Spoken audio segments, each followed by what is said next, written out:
Well, I won't talk very long tonight. One of the things I'm most passionate about in life is getting 8 hours of Z's, and I don't think anyone's schedule should be disrupted in order to hear what I have to say, including me. So, if I have a topic, I'm hell on wheels, but I didn't really have a topic tonight. It was sort of general remarks. I was very interested in what Jonathan said. It reminded me of just how thoroughly alienated you can be if you come out of Berkeley, because to my mind, you just can't run as a headline the news that America is run by subhuman jerks. It's been Article 1 in my assumptions about how society works for about 25 years.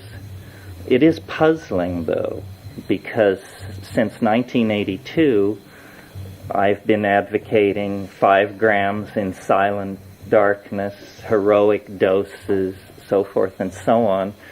And by the simple subterfuge of using big words, I've been able to slip through not only unscathed, but uncriticized, as far as I can tell, by these same half-wit nincompoops whose crimes were detailed earlier.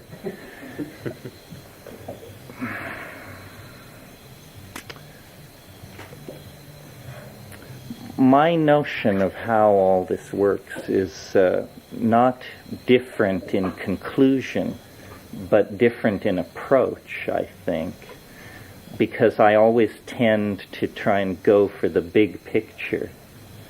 And I'm very interested in the human condition generally and how we ever got to this moment. When you look at the rest of nature, there's just nothing in it like ourselves. And I think, if this planet were devoid of human life and civilization, but had its full complement of rhesus monkeys, coral reefs, glaciers, volcanoes, and so forth, that the kinds of ideas that were developed in the 19th century by Darwin and the people who followed after him would be generally adequate to explain the situation. The astonishing natural product is humanity and the civilization that it has created. And short of some kind of religious explanation, that we are the product of God's generosity or something like that, which isn't very satisfying to a scientist, and I number myself on the outer fringes of that loathed minority.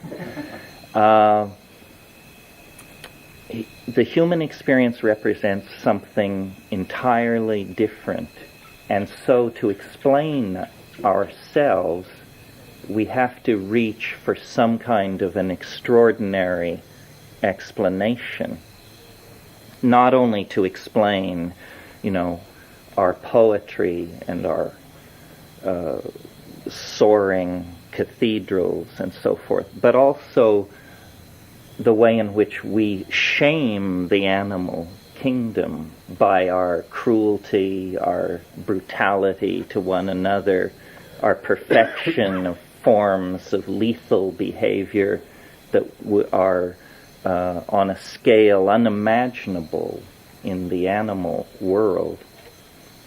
And my explanation of how this circumstance comes to be has, by dint of what I think is intellectual fairness and other people call quirky happenstance, come to rest fairly strongly on these consciousness-altering substances that are so important to all of us here. And I think briefly what I want to say about it tonight, and I can go into it in more detail in private conversations or later, but here's the snapshot version of how it works. All primates form what are called dominance hierarchies. This means that the long-fanged, hard-bodied young males of primate species control the females, the juveniles, and the older members of the social grouping. And this is a general phenomenon in primates. It reaches clear down to squirrel monkeys and from the higher primates to the lowest of the primates. And as we sit here tonight, it functions in us as well. This is what gender politics is all about. This is what power politics is all about.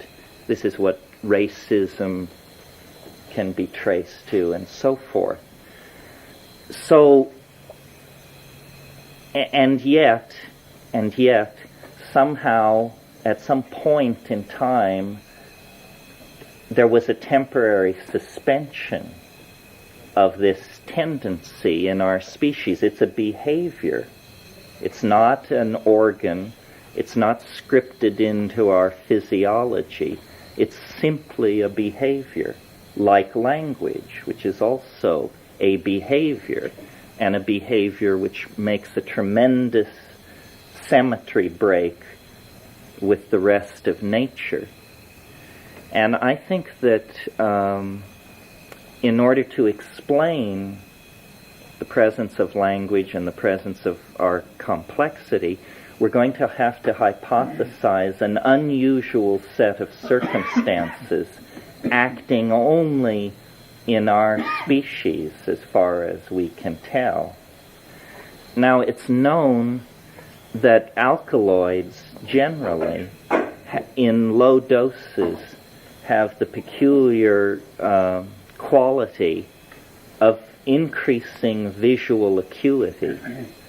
This is, it's not understood why this is, but it was very well documented in the late 50s and early 60s at NIMH by Roland Fisher, who started his scientific career as an ophthalmologist, that psilocybin increases visual acuity.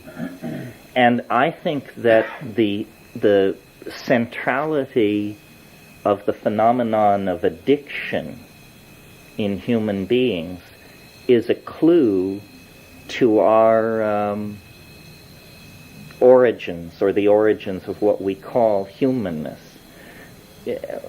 Ron Siegel was at great pains to inform us that elephants will push down walls to get to rotting papaya, and so forth and so on, and to try and imply then that fascination with altered states was a general characteristic of the animal, of mammals, let's say. Or he also talked about the birds and the bees.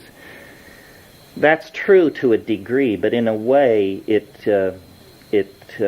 muddies the waters, because human beings are obsessively addictive to all kinds, not only of substances, but of situations, of each other, of localities, of ideologies. I mean, you can hardly name a category of experience that we do not form obsessive and addictive relationships to. I mean, a guy steps to his front door in the morning and opens the door. If the daily newspaper isn't lying rolled at his feet, he slams the door and walks back into his house, now a menace to wife and child, quite simply because an addictive behavior has been interrupted by the unexpected withdrawal of the object of the addiction. And we see this in many, many situations. Well, I think that in order to understand what Lumholtz, who was an evolutionary biologist, called the single most dramatic expansion of an organ of a higher animal in the entire record of evolutionary existence, the doubling, nearly tripling in size of the human brain in about a 2.5 million year period, in order to understand the presence of language and technology and its rapid exfoliation in our species, in order to understand our tendency to addict to all kinds of substances and situations, we're going to have to hypothesize an extraordinary evolutionary stimulation that began roughly 4 to 5 million years in the hominid line, our line of development. And I will lay out a scenario for you. You can sleep on it. We can argue it later. But this is my myth or my story or my attempt to shatter the Darwinian paradigm with a slightly different approach. Approximately 5 to 6 million years ago, a climatological process began in Africa, which is continuing at this moment, a slow process of drying. 7 to 5 million years ago, 90% of the tropical region of Africa was covered by a climaxed rainforest as dramatic and as species dense as the Rio Waijaga Basin, which is one of the most species dense regions of the Amazon, is today. But at some point, this drying tendency began to force the retreat of this rainforest ecosystem, and in its place was grassland and savanna. Now, our remote ancestors, like most animal species, had occupied an evolutionary niche and were very content to fill that niche and to maintain themselves there as canopy-dwelling, fruit-eating primates with a complex but not extraordinarily complex set of pack signals, as we see, for instance, in squirrel monkeys today and other tropical or other canopy-living socialized primates. Whenever a species feels its habitat under pressure, there is suddenly evolutionary opportunity for mutations which would previously be suppressed as inappropriate to, in fact, gain a certain currency within the population, if not an outright dominance. And our remote ancestors, faced with a retreating habitat, had two choices: extinction or expansion into a new habitat. And it was at this point in time that we began making brief forays out of the trees and exploring what had previously been, I'm sure, a very alien dimension to us, the forest floor and the adjoining grasslands. The other thing that can be said about almost all animal species is that they tend to specialize their diet. It's thought that the reason for this is it's a very good strategy for avoiding exposure to mutagenic compounds, to toxins which will break and rearrange chromosomes and that sort of thing. You know, most people believe, who've had, 1 or 2 courses in biology, that evolution is driven by mutation. We know that. But most people think that mutation is driven by incidental cosmic radiation reaching the surface of the planet in a fairly constant rate, offering up then mutations to the invisible hand of natural selection. That's true, but it's a facile truth. The reality is somewhat more complex. The real cause of mutation is stress, and incidental cosmic radiation is only one form of stress. Another form that I think has been highly overlooked in an attempt to understand the human predicament and human evolution is nutritional stress. That an animal whose habitat is undergoing a retreat in size, such as the retreat that these African rainforests experienced, will not only explore new environments, it will explore new dietary possibilities. Otherwise, you're going to die of starvation. Well, the plant kingdom has evolved all kinds of toxins in many chemical families in order to protect itself against predation and for various other reasons. So when you begin expanding your diet, or when our remote ancestors began expanding their diet, it was not only a matter of eating meat, it was a matter of testing many, many plants in the environment. And the consequences of this would be a sudden increase in the number of toxically induced mutations, all of which, without prejudice, are then offered up to the mechanisms of natural selection. As an example, which is not psychedelic, most of you probably know that birth control pills are the original source, and to this day much of it still comes from Dioscorea species, which are grown in fact on a mass scale in Mexico.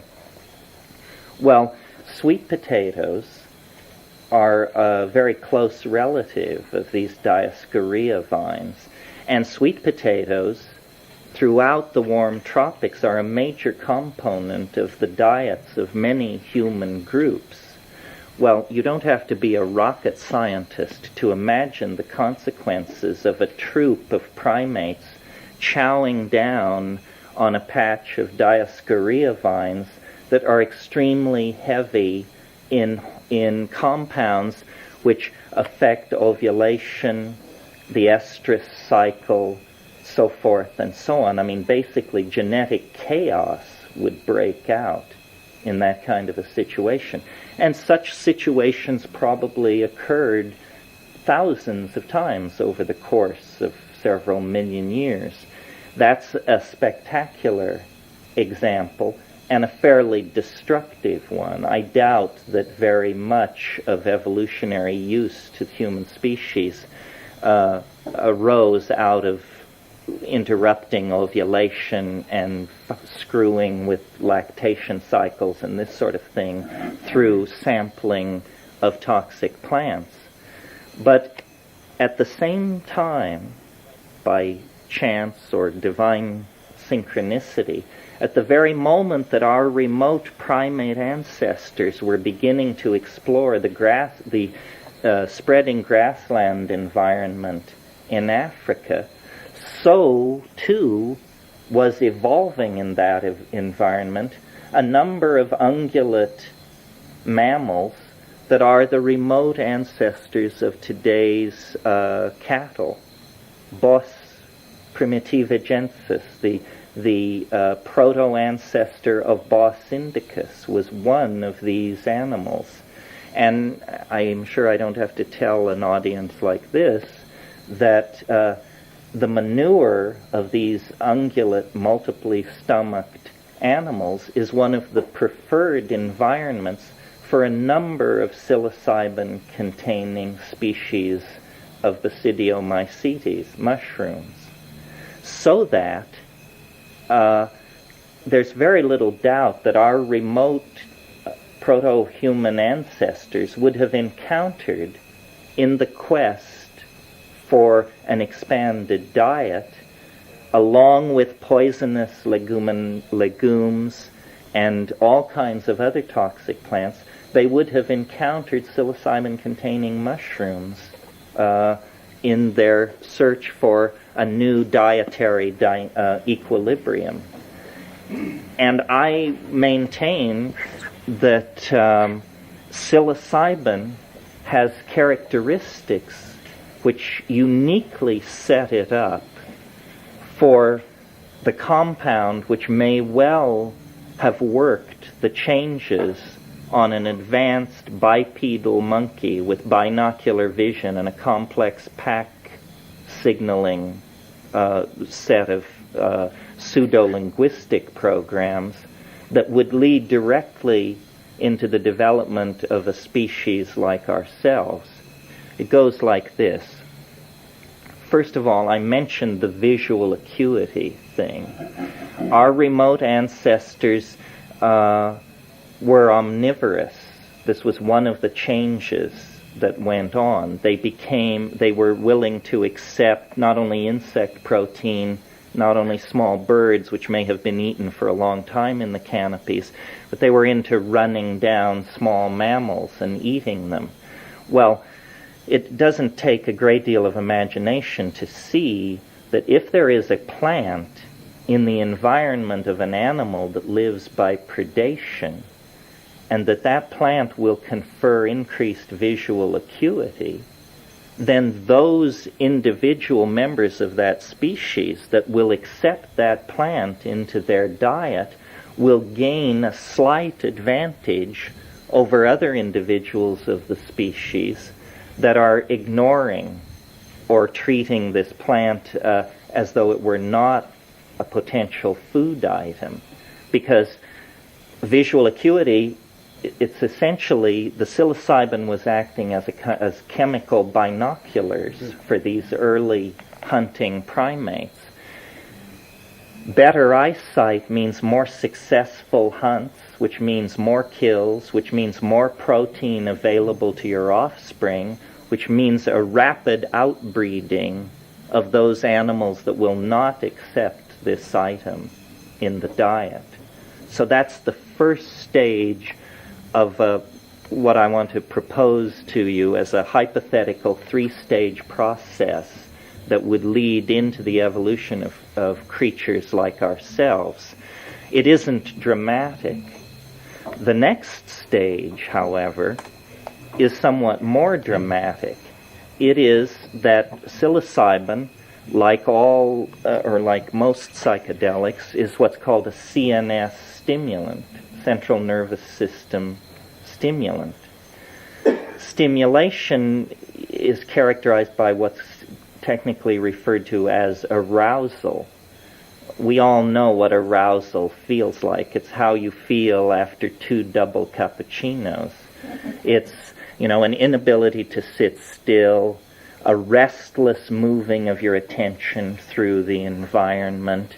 You're antsy. That's basically it. You're also more likely to confront a physically superior opponent and launch yourself at them, whether this be a potential food source or a rival.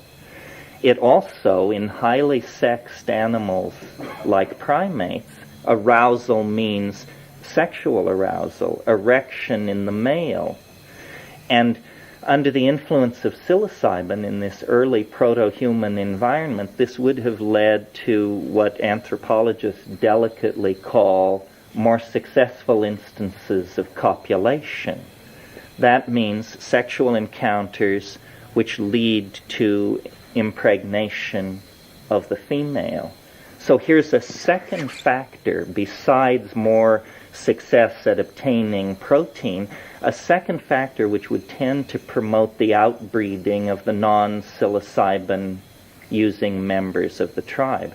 They simply were less interested in sex. Okay, now the other thing is, psilocybin in that kind of a situation without the strictures laid on by tight sphinctered, later developed religions, leads to humping all in a pile. In other words, an orgiastic style is what you would expect to see in that kind of a situation. Now, this is important because the social consequences of an orgiastic sexual style is men cannot trace lines of male paternity. Men don't know who their children are. Women know who their children are because they see the child come out of their body. But men have no sense of their own children. They only have a sense of the group's children. It's a factor promoting community, you see.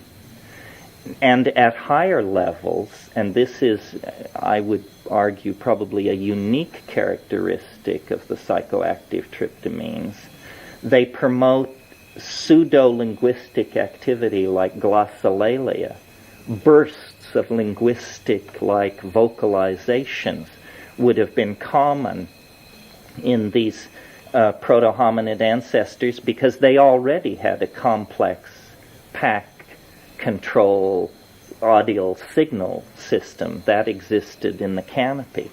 So I'm suggesting then that psilocybin was a kind of enzyme that accelerated certain tendencies in our remote ancestors that set them up to develop a very complex repertoire of audio signals, which required larger brain mass to process, and a style of socialization that, and this is the important part of the theory, that suppressed male dominance, that this orgiastic sexual style suppressed male dominance, and that over time a kind of paradisical world came into existence on the grasslands of Africa, where today there are howling deserts, some of the most extreme deserts in the world, the Sahara. As recently as Roman times, Pliny called the Sahara the breadbasket of Rome. That's only 2,000 years ago.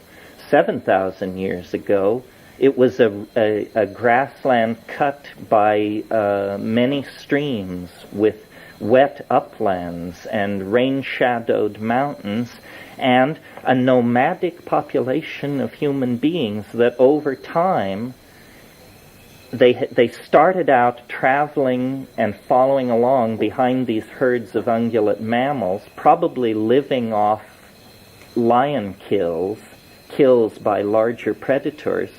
But over time, a kind of pseudo-symbiosis took place between human beings, cattle, and, I would maintain, mushrooms.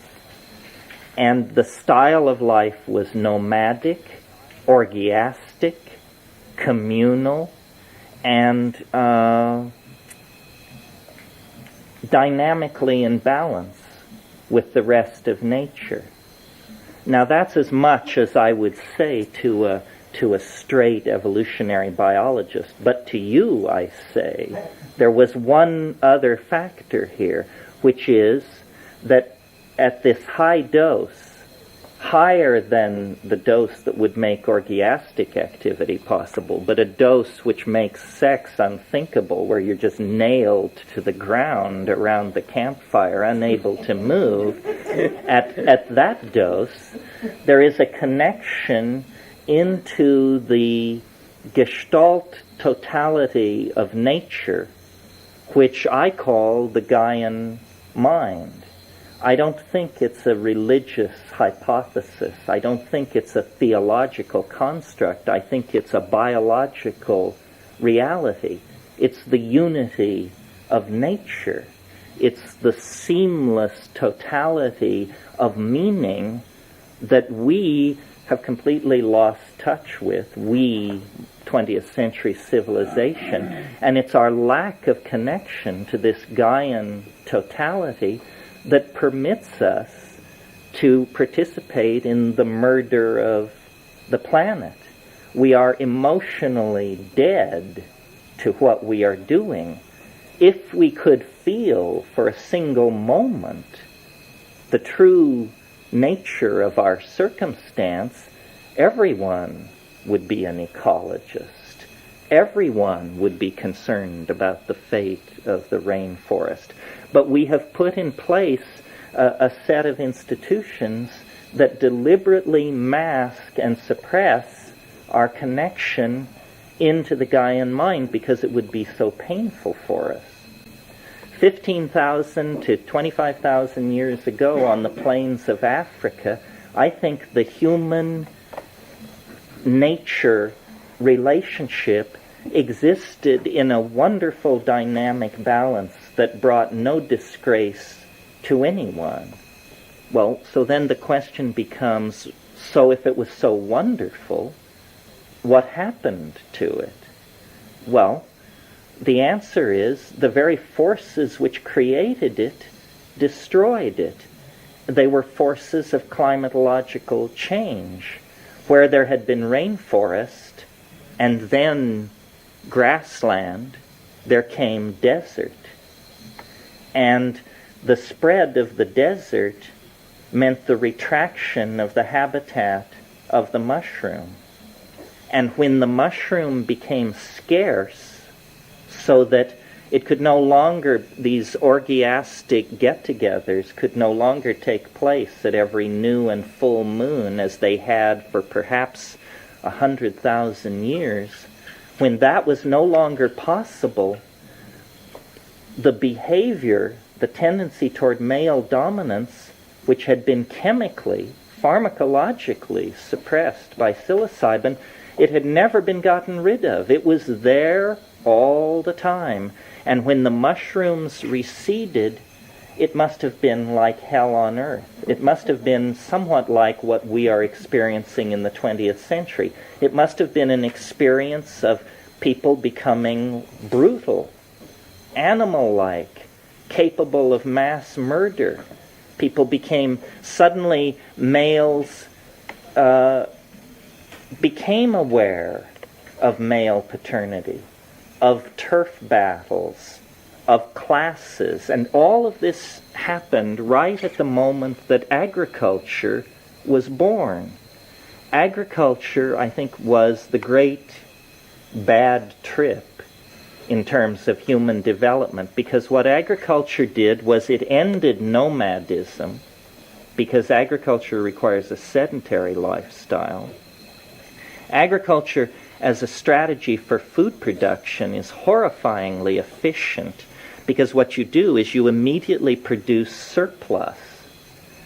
In the presence of surplus, there is a tendency to create a have class and a have-not class. Suddenly, surpluses must be defended.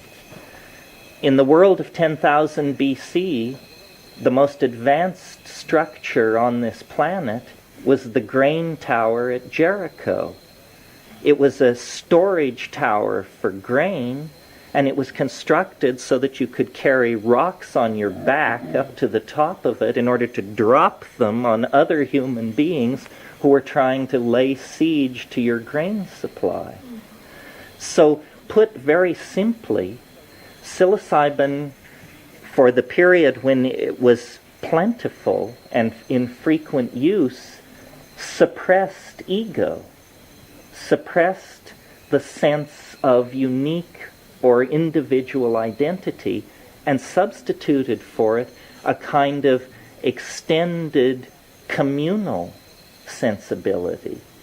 And we, to this day, idealize this sensibility, but for 7,000 or 8,000 years it's been a dream, because hard on the heels of agriculture come walled cities, kingship, stratified classes, warfare, mass murder, mass graves, all of these things, and nothing has changed since. We have only elaborated the efficiency of our maladaptive behavior through a few wrinkles like the phonetic alphabet and materialism and that sort of thing.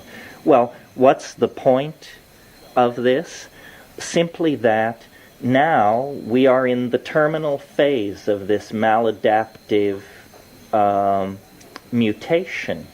We have perhaps 50 years, perhaps 30 years. It may be too late right now. Nobody knows the real consequences of the ozone hole. Nobody knows what we're going to do with all this toxic waste that's being generated. Nobody knows how we're going to control our population without stepping on the toes of extraordinarily powerful and fanatical religious hierarchies that rule the lives of hundreds of millions of people with an iron hand. Nobody knows how we're going to gently untie ourselves from the albatross of civilization without going extinct. But I suggest to you that the importance that I think most people here feel about the psychedelic issue is because this is not about instant psychoanalysis or better sex or getting in touch with Native American lore or any of those things. It is quite simply the pharmacological means to medicate out of ourselves the lethal style of existence that we have created for ourselves.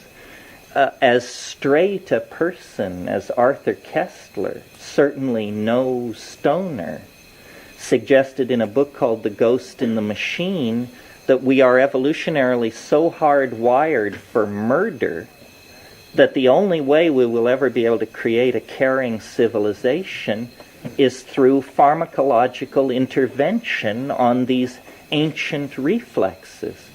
Well, essentially I'm suggesting a more complicated version of the same thing. You know, we have many problems: toxic waste, population, misuse of land, suppression of other peoples and classes. But all of these problems, to my mind, can be reduced to a single problem: the overexpression of the individual ego. That's what it is. That's why we have worked ourselves into this impossible situation. And the only solution, I think, is to go back to the last sane moment the human family knew before we set out basically on the road to hell. And the last sane moment was about 15,000 years ago on the plains of Africa. In other words, before the invention of agriculture. We have to look very seriously about what was different in that lifestyle that we can institutionalize and inculcate into a global civilization of 4 or 5, 6 billion people. Obviously, we can't advocate orgies at the new and full moon, not with epidemic sexually transmitted diseases raging around the planet. However, I think we can take, for example, a hard look at the fruits of monogamy, and most importantly, I think we can take a very hard look at the cultural implication of psychedelic use. Most people talk about it in terms, and I do as well, in terms of individual right, human liberty, but it's a social obligation, I think, to try and find strategies to manage and erode the control of ego. A very powerful factor in global civilization that is pushing us all toward rack and ruin is materialism. The grip of materialism on the modern imagination has been achieved by convincing each and every one of us that you're nothing except for the things that you have. psychedelic users know that the greatest riches lie right here. That's the counterpoise to Kmart and Costco and Yves Saint Laurent and Enzio Ferrari and all the rest of these people who trot out these toys that cause us to feel inadequate and incomplete unless we possess them. So I see the psychedelic thing as literally a fight for the life of not only the human species, but all life on the planet. Capitalism is not a user-friendly system.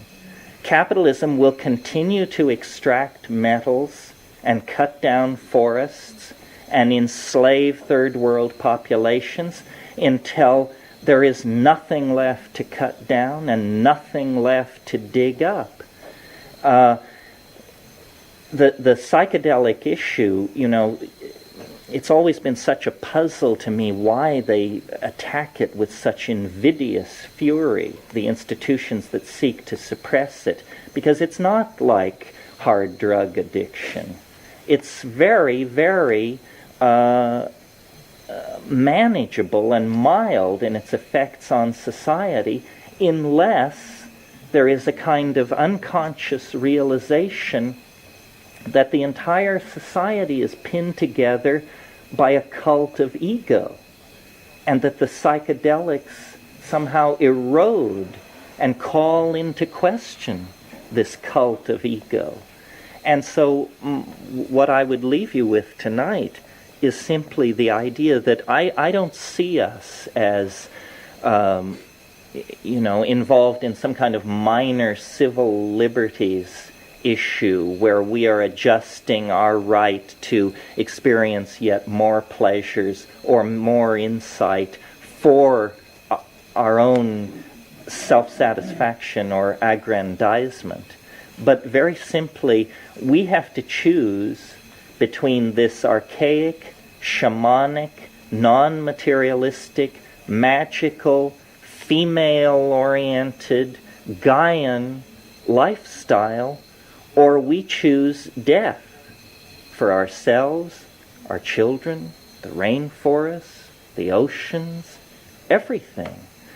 And, nowhere is it writ in adamantine that intelligence shall be preserved by the evolutionary process.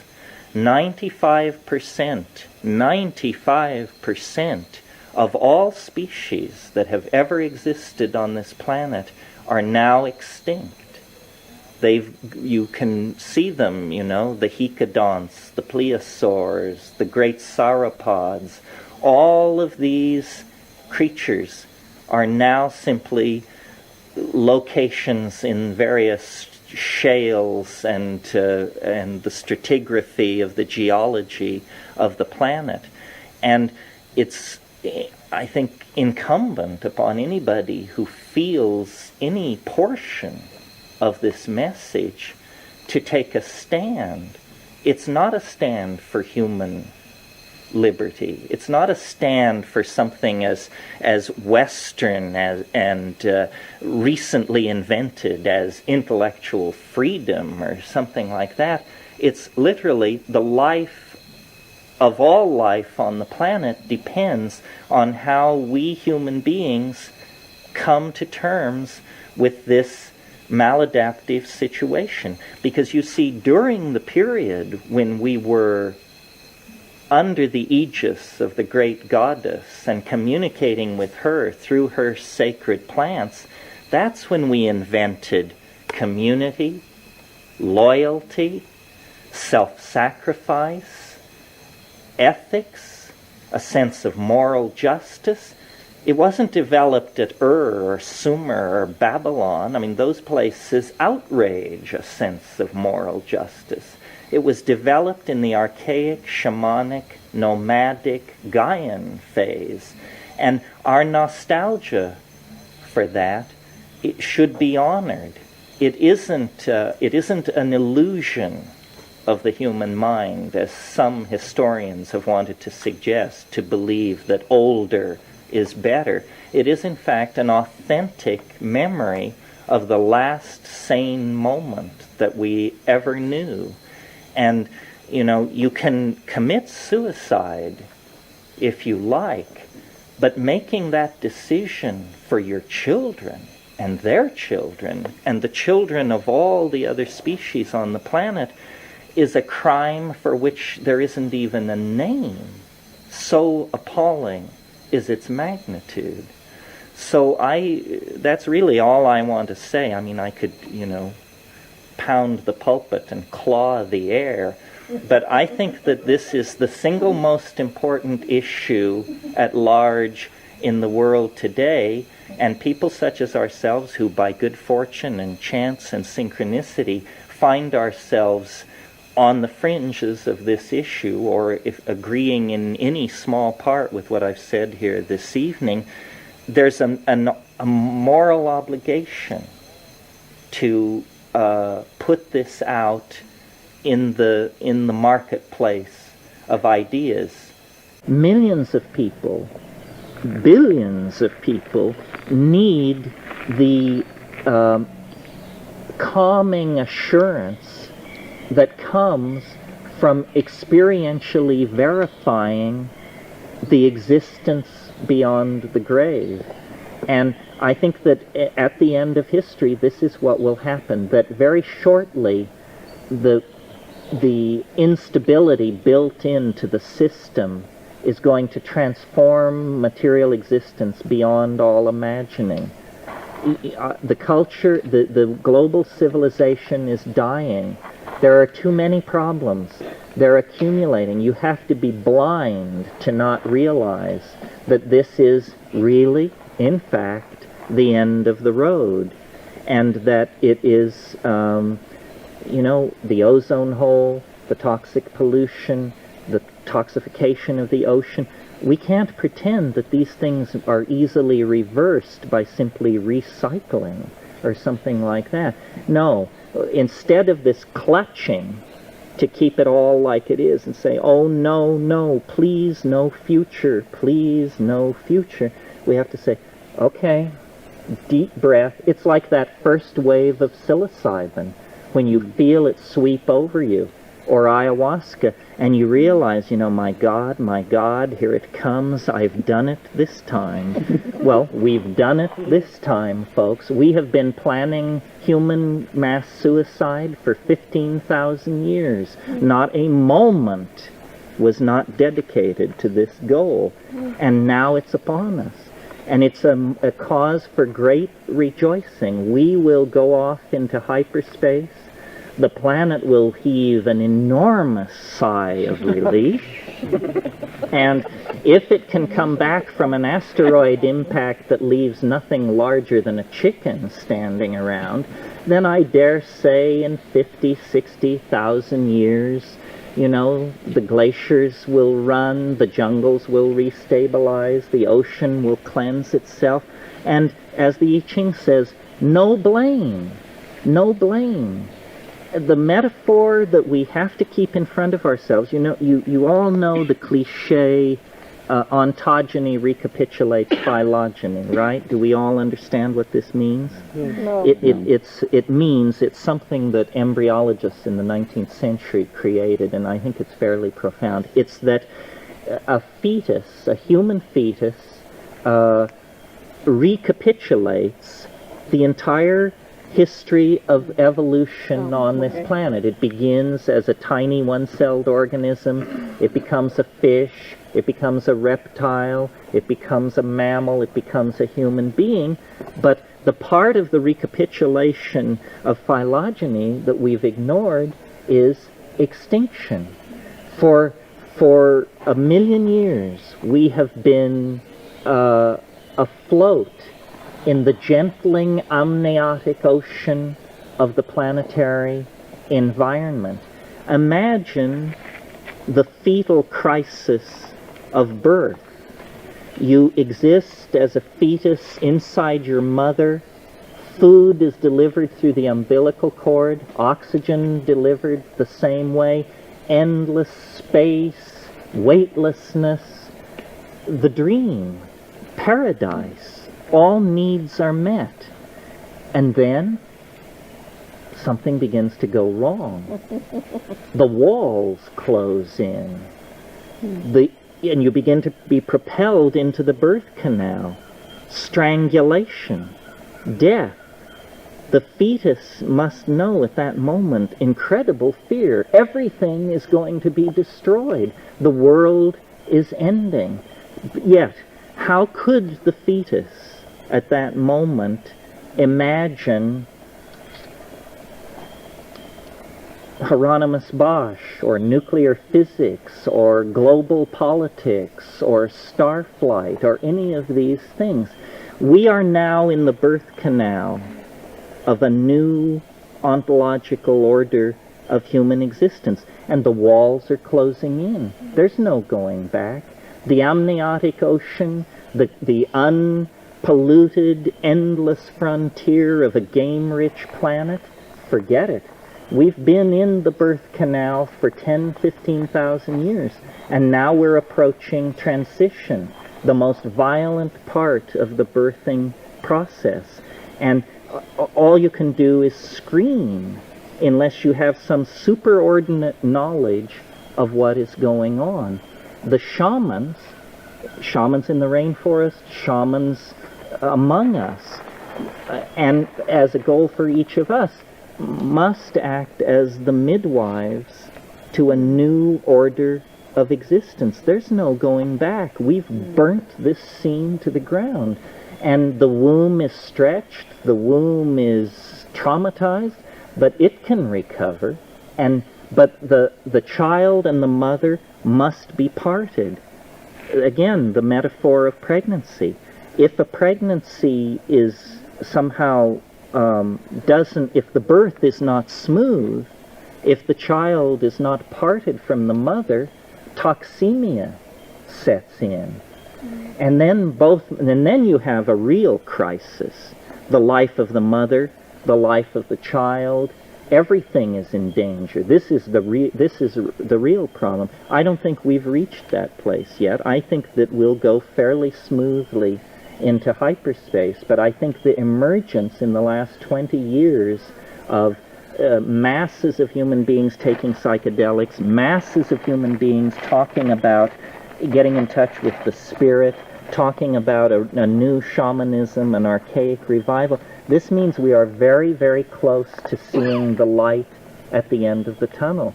And it's a radiance, the meaning and the depth of which cannot be told, because we are, after all, being born into a higher dimension.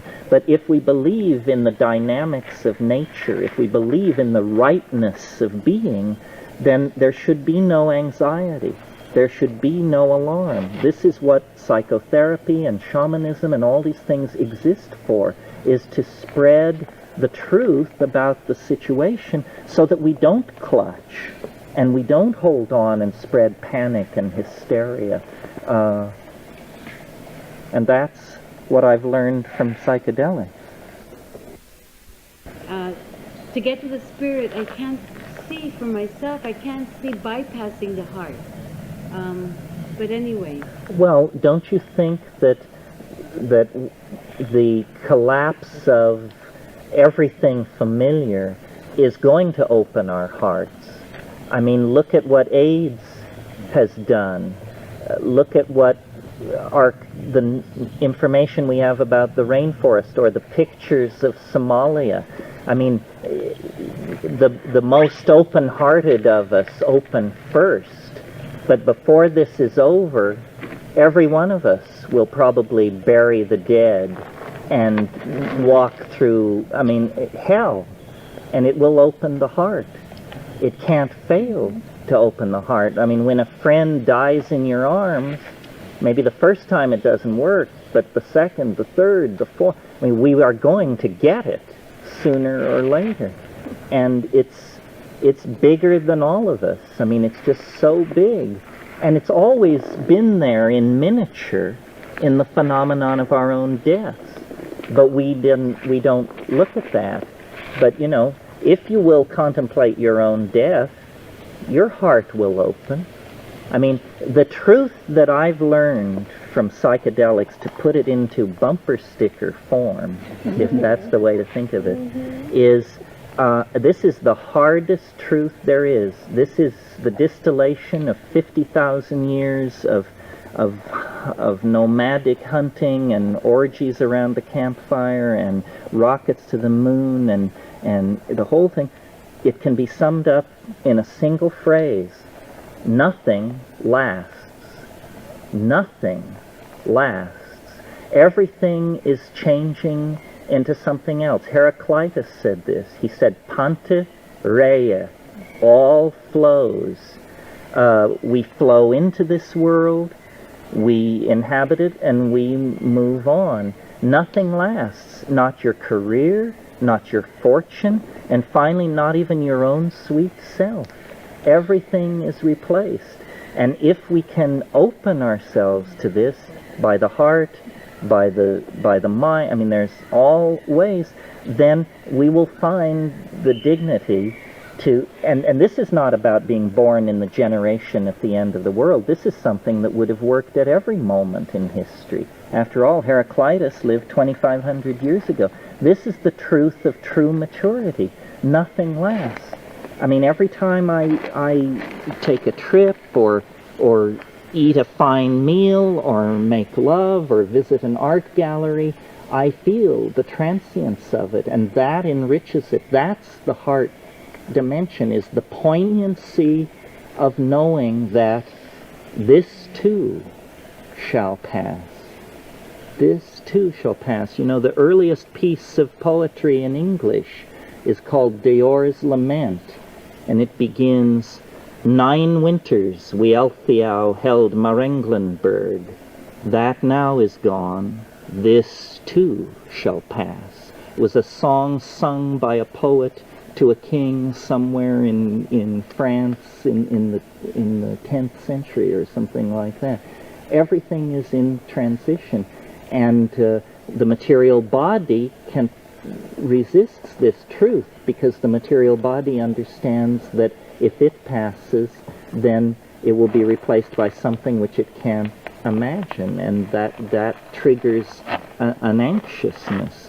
But I think this is what psychedelics teach, that nothing lasts, and if we can incorporate that and live it, we will live every moment to its fullest.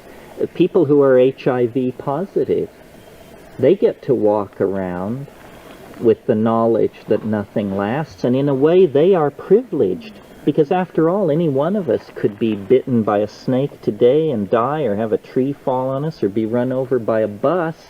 We would have missed living in that heartful dimension where you know that you too will move from the scene and make way for something else.